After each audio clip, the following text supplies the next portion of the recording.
Until recently, many believed that the promise of progress in the 21st century would enable us to move beyond the barbaric horrors of the past towards a better and brilliant future. Many believed that we could go about our comfortable lives and that evil will simply pass us by. It will not. The horrors that Hamas perpetrated on October 7th remind us that we will not realize the promise of a better future unless we, the civilized world, are willing to fight the barbarians. Because the barbarians are willing to fight us. And their goal is clear. Shatter that promising future. Destroy all that we cherish and usher in a world of fear and darkness. Ladies and gentlemen, this is a turning point for leaders and nations.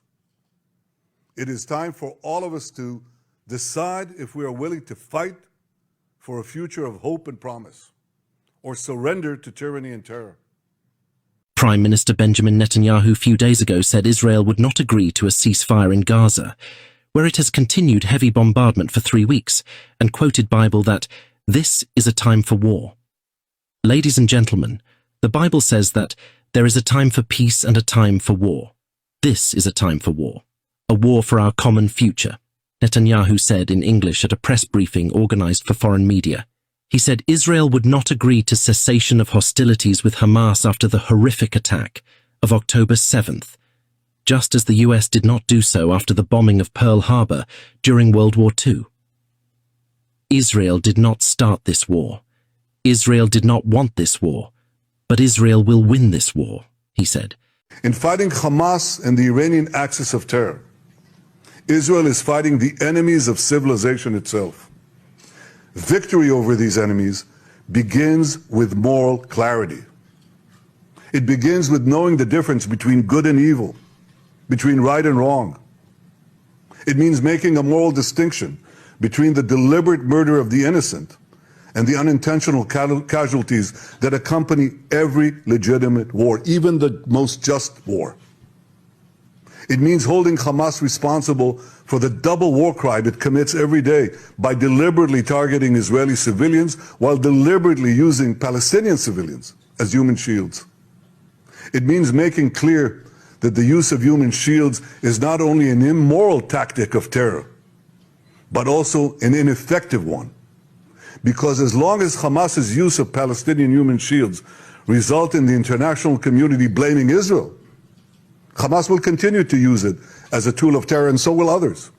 Hamas will continue to use the basements in Gaza's hospitals as the command posts of its vast terror tunnel network. It will continue to use mosques as fortified military positions and weapon depots. It will continue to steal fuel and humanitarian assistance from UN facilities. While Israel is doing everything to get civilians out of harm's way, Hamas is doing everything to keep Palestinian civilians in harm's way. Israel urges Palestinian civilians to leave the areas of armed conflict, while Hamas prevents those civilians from leaving those areas at gunpoint. Hamas is also preventing foreign nationals from leaving Gaza altogether.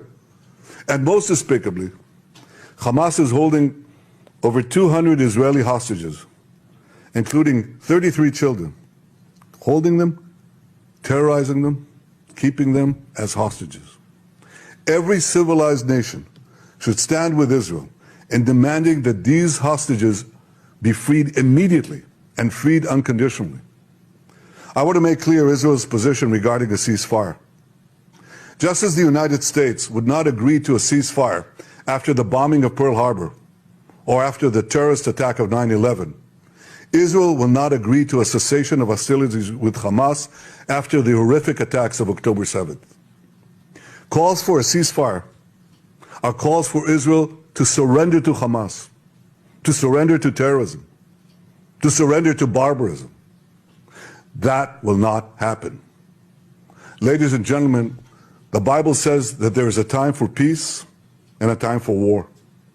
This is a time for war, a war for our common future. Today we draw a line between the forces of civilization and the forces of barbarism. It is a time for everyone to decide where they stand.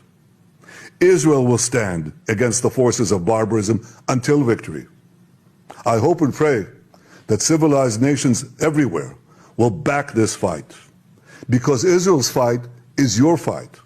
Because if Hamas and Iran's axis of evil win, you will be their next target. That's why Israel's victory will be your victory. But make no mistake, regardless of who stands with Israel, Israel will fight until this battle is won, and Israel will prevail. May God bless Israel, and may God bless all those who stand with Israel.